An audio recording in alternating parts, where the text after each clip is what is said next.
partout dans le monde, écoutez Radio Afrique Santé, la radio qui fait la différence. Radio Afrique Santé, votre santé, notre priorité.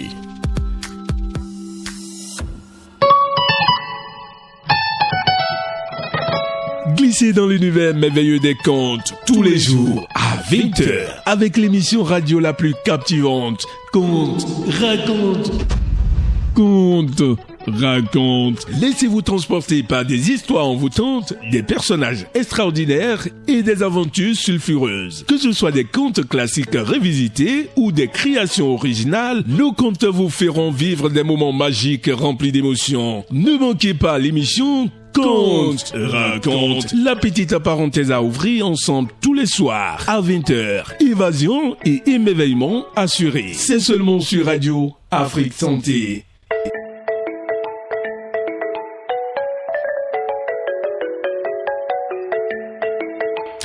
Fidèles auditeurs de Radio Afrique Santé, bonsoir. Bienvenue dans votre émission Conte raconte. Aujourd'hui, je vais vous raconter l'histoire de la fille du roi Bagui. Allons à la découverte de l'histoire.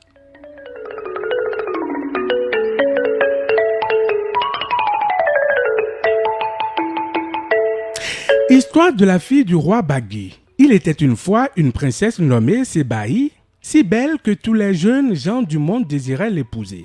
Mais elle refusait toutes les demandes de fiançailles en disant « Celui qui sera mon époux n'est point parmi vous. » Un jour pourtant, un diable de brousse alla consulter un marabout et lui demanda quel moyen utiliser pour gagner le cœur de Sébaï.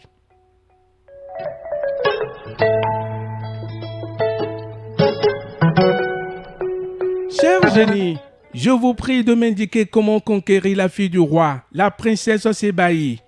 J'accepte de te le dire, répondit le génie qui avait l'apparence d'une chenille. Le diable était à ce moment-là la bête la plus laide que l'on puisse imaginer. Il réclama tout d'abord la beauté.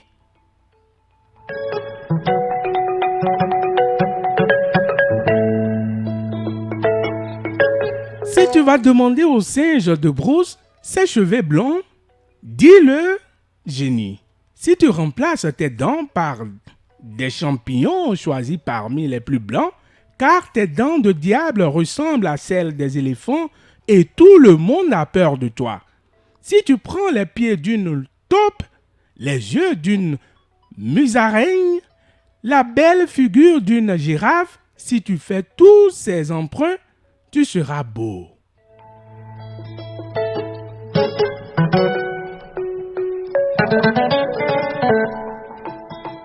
Le guinarou remercia la chenille et alla chercher tout cela. Il devint alors très agréable à regarder et le sut. Aussi se mit-il sans retard en route pour aller présenter sa candidature à la jeune fille. Lorsqu'il arriva à son village, ils étaient transformés en un homme très important. Je dis bien, il s'était transformé en un homme très important.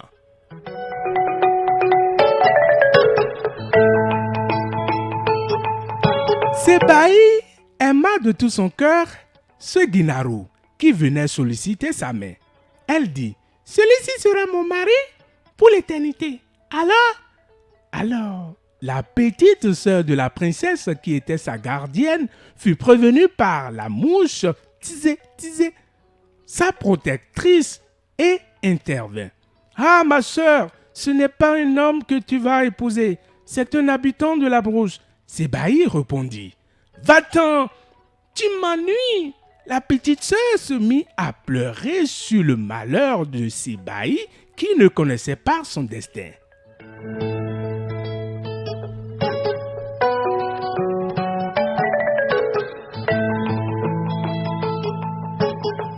Zédé fiança la fille. Il passa une belle nuit avec elle et au lever du jour, les parents leur apportèrent à manger, ignorant qu'un diable avait emprunté aux habitants de la brousse toutes les parties bien sûr de son corps pour séduire leur fille. Lorsqu'ils furent ramassés, Sébaï fut autorisé à partir avec lui.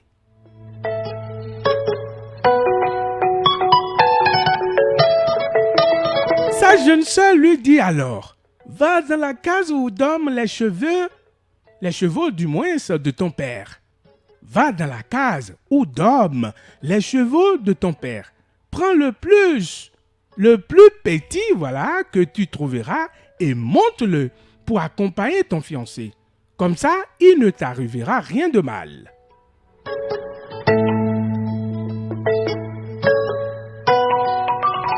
Comment oses-tu me parler ainsi à moi, la princesse, la reine du monde? Il ne peut rien m'arriver de mal. C'est impossible. La petite ne put s'empêcher de pleurer. Sébaï va mourir. Elle ne connaît pas son avenir. Elle ignore le malheur qui va la frapper. Elle pleurait interminablement. Pour arrêter ses larmes, Sébaï alla chercher le petit cheval de son père, accepta des mains de sa sœur un œuf de poule, une pierre blanche et un brin de raffia. Puis elle partit avec son fiancé.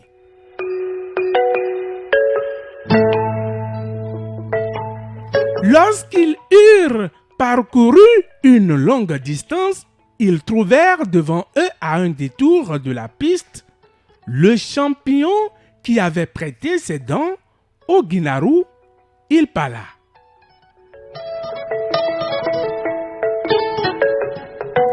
Ah, bonne arrivée, cher ami. Je suis heureux de te voir car les dents que tu m'as données en échange des miennes m'ont empêché de manger.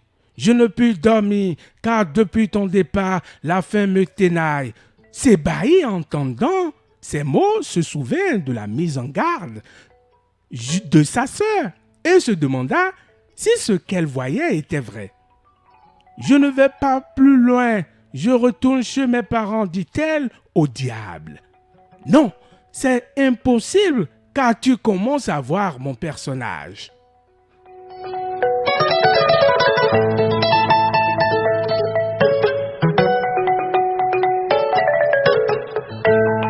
Continuons, tu seras ma femme, répondit le Guinaru.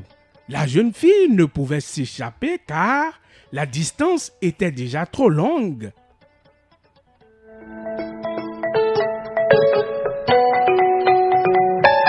En suivant le Guinaru, elle hochait la tête de désespoir. Vraiment, je suis dans le malheur et le chagrin. Plus loin, ils rencontrèrent sur la piste la taupe qui les attendait.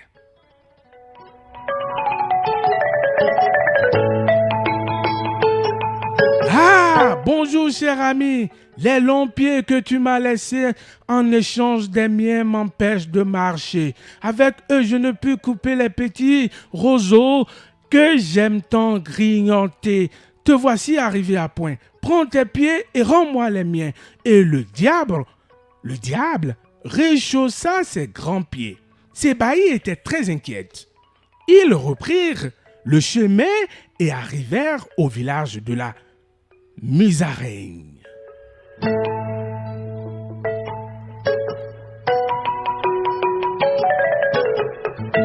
Ah, dit celle-ci, bonne arrivée mon ami. Avec les gros yeux que tu m'as donnés en échange des miens, je ferme très difficilement les paupières et je vois les objets tout drôlement aujourd'hui. Puisque tu es là, reprends tes yeux et rends-moi les miens. Et le Guinaru lui rendit ses yeux. La femme suivant son mari, qui ressemblait de plus en plus au diable, chemina jusqu'au village de celui-ci. Ils se marièrent et reprirent leur route.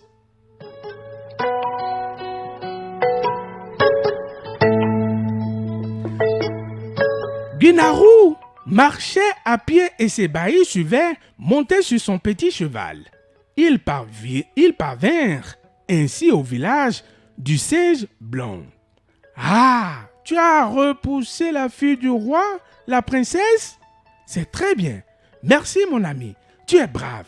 Mais les cheveux que tu m'as laissés en échange des miens appesantissent ma tête et l'empêchent de bouger quand j'ai envie. Rends-moi ceux qui me reviennent et prends les tiens. » Et la fille, le cœur battant, continua son chemin.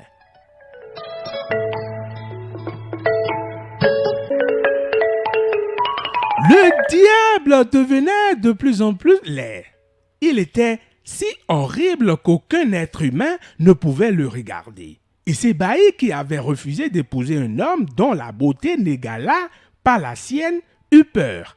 Elle courba la tête et pensa à la mort. Il ne restait à présent au diable plus que son visage de girafe et restitué en son cœur. La fille se dit: bien qu'on lui ait enlevé ses dents, ses pieds, ses yeux, ses cheveux, je peux encore, si je le désire, contempler son visage. L'un suivant l'autre, ils parvinrent à la grande savane, abritant derrière ce buisson le village des girafes.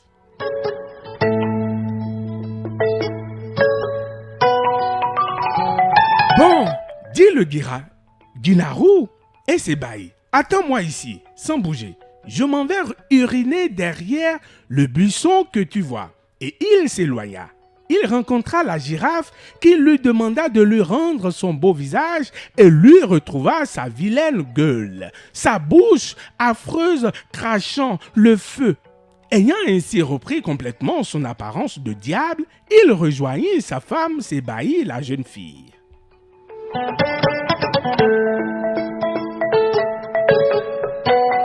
Lorsque le petit cheval aperçut sa bouche fumante, il eut très peur et hennit très fort.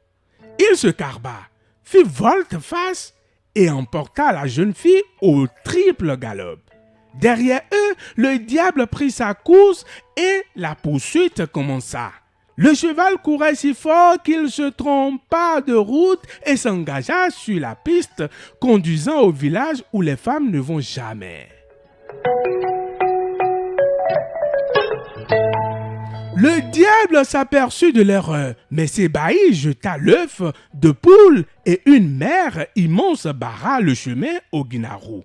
Arrivant sur le rivage, celui-ci dit: « Toi, la mer, si ce n'est pas là la manière de ma première épouse, ne me laisse pas le passage pour que je la rejoigne. » Il donna un coup de lance et comme elle était l'œuvre de Sébaï, les eaux se fendirent, ménageant un étroit couloir.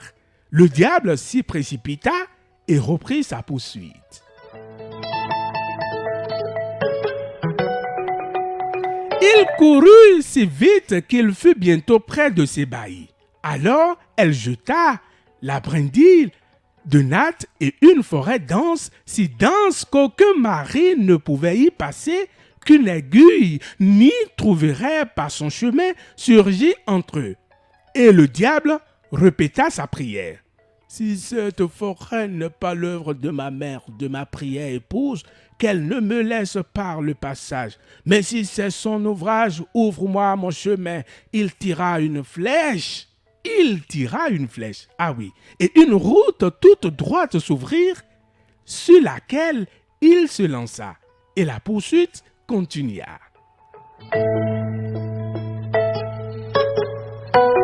Le diable courait. Il se rapprochait. Pour la troisième fois, il était près de Sébaï. Bientôt, il pourrait la saisir. Alors elle jeta la pierre blanche et une grande montagne se dressa, très haute, énorme, rocheuse, colossale. Le Guinarou se mit à genoux. Si cette montagne n'est pas l'œuvre de la mère de ma première épouse Sébaï, qu'elle ne me laisse pas le passage. Mais si c'est le faire de ma simple femme, délivre-moi de cet obstacle afin que je puisse passer.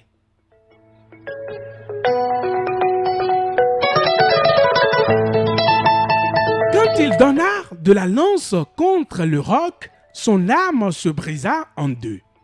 Bon, dit le diable, en regardant sa lance, Sébaï, je sais que tu vas dans le village où les femmes ne peuvent pénétrer. Éleva sa voix formidable, il appela ses camarades démons à la rescousse, pour qu'avec lui, ils attendent la jeune fille sur la montagne et la tuent, lorsqu'elle se trouvera dans l'obligation de revenir sur ses pas.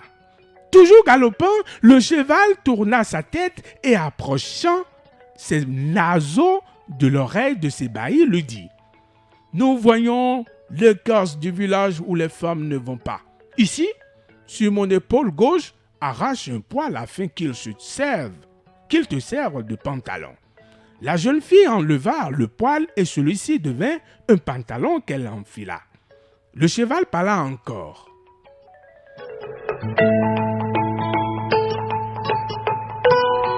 Le cheval parla encore. De l'autre côté, sur mon épaule droite, arrache un second poil pour qu'il te serve de boubou. Elle obéit et s'enveloppa d'un ample boubou. Regarde sur mon cou, ajouta l'animal. Prends un autre poil et qu'il te serve de chéchia. Et Sébaï se coiffa d'une chéchia.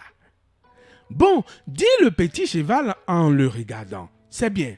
Maintenant, tourne-toi vers le bout de ma queue.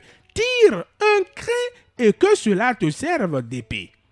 Porte-la, suspendue à ton cou. Et la jeune fille fit ce que le cheval commandait.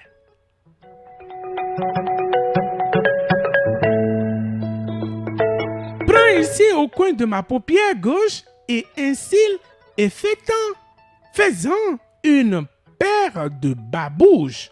Quand tout ceci fut fait, la jeune fille avait pris l'apparence d'un homme. Elle s'approcha du village interdit, y pénétra, demanda à voir le chef en se présentant comme le roi d'un autre pays, venant faire une visite de voisinage. Le chef la reçut courtoisement, mais une vieille sorcière, de celle qui prévoit la gâtie de toutes choses, qui disent ce qui est bien, mauvais, mérité, ce qui n'est pas dû, soupçonna une fraude en voyant Sébaï et déclara « Je m'en vais faire l'épreuve des colas. » Elle fondit en deux une cola blanche envoyée par le chef. Lorsque les aurait lancés, si les deux morceaux de noix retombent la face en l'air, c'est que le visiteur est garçon.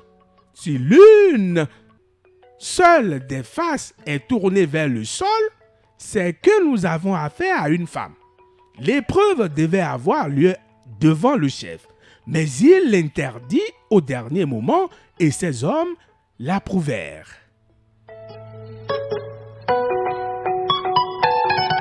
Non, ce que vous soupçonnez est faux. Cette épreuve ne nous donnera pas la vérité. L'étranger est un garçon, mais si vous voulez que nous nous en assurons, rions du moins demain à l'aube, tous, je dis bien tous les jeunes hommes du village partiront au champ et en rapporteront 20 gourdes de vin de palme très fort et 10 de vin palme sucrée. Il faisait tous ses projets à l'insu de Sébaï qui était allé dormir dans une case. Lorsqu'on va lui présenter le vin, disait-il, si c'est une femme, elle ne pourra pas boire le vin fort. Elle ne goûtera qu'au vin sucré.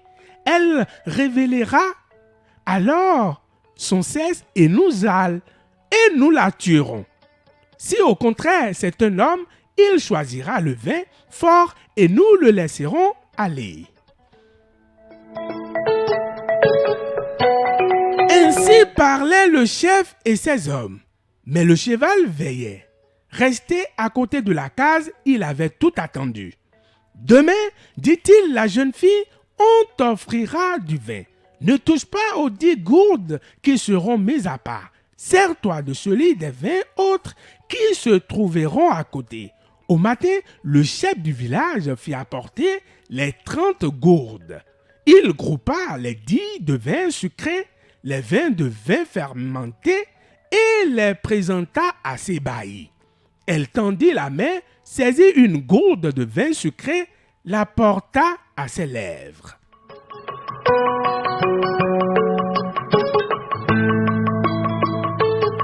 Oh! On dirait de la limonade, s'écria-t-elle. Ce n'est pas bon. C'est une boisson de femme, je n'en veux pas. S'emparant d'une gourde de vin fermenté, elle le goûta. Voilà ce que je préfère boire. Le cheval l'avait prévenu. Ce que tu boiras, avait-il dit, c'est moi qui l'urinerai. C'est moi qui l'urinerai. Donc, bois autant que tu pourras. Sébaï but ainsi les 20 gourdes de vin fermenté. Le chef et ses hommes dirent alors à la sorcière, « Regarde, elle a bu les 20 gourdes de vin fort. Voilà la preuve qu'il s'agit d'un homme. Tu nous as trompés et nous te tuerons à sa place. » Ils exécutèrent leurs menaces.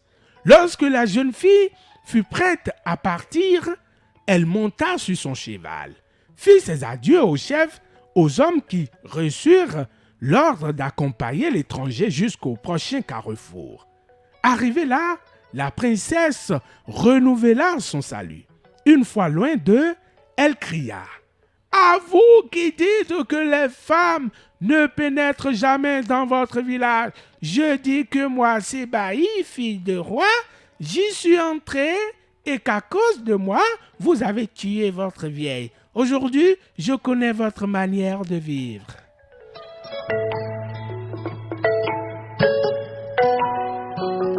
Et elle se lança au grand galop de son cheval. Le chef et ses hommes prirent leur monture, s'armèrent de blancs, de flèches et se mirent à sa poursuite. Le petit cheval courait devant. En arrivant au pied de la montagne formée par la pierre polie, il prit son élan et la franchit d'un bond. Il retomba sur le sol devant le guinarou et ses hommes, tous surpris. Avant qu'ils aient pu reprendre leur esprit, il était déjà loin et derrière lui courait le diable et son train.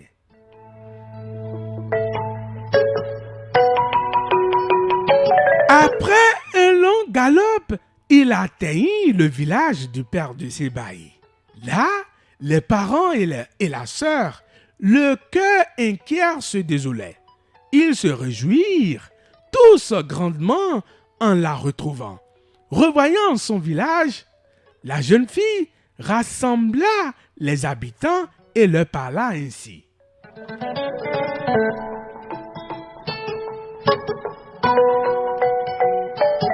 Les conseils des parents et des petits-enfants peuvent sauver la vie d'un homme. Chers auditeurs, l'histoire est à présent terminée. Lorsque votre petite sœur ou votre petit frère vous donnera un conseil, ne dites pas « Comment toi si petit tu veux me commander ?»« Comment toi si petit tu veux me commander ?»« Comment toi si petit tu veux me commander ?» Ne dites plus ça. C'est la fin de notre histoire.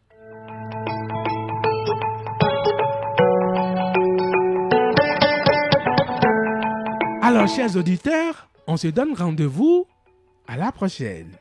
Je suis Marcelin Baguidi de l'autre côté. Il s'appelle Parfait Afodéou. Merci de nous avoir suivis.